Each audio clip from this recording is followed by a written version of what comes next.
Today we're going to remove an i30 sound system. The first thing we need to do is remove these two air vents here.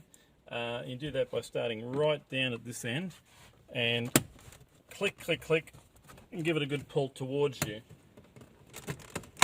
like that. And that one can sit down there. And we'll do the same to the other side. So you get a spudger in, lift it out, and then pull it towards you. Okay, and that can sit down there.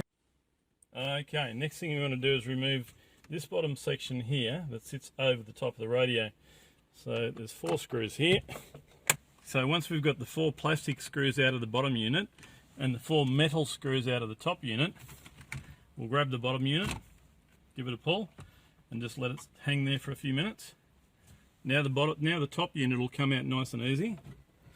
So we'll take that out, and it will have 2 keyed plastic plugs. One from there, and you'll need to do that to both of them. Same again, key it and pull it out. It will also have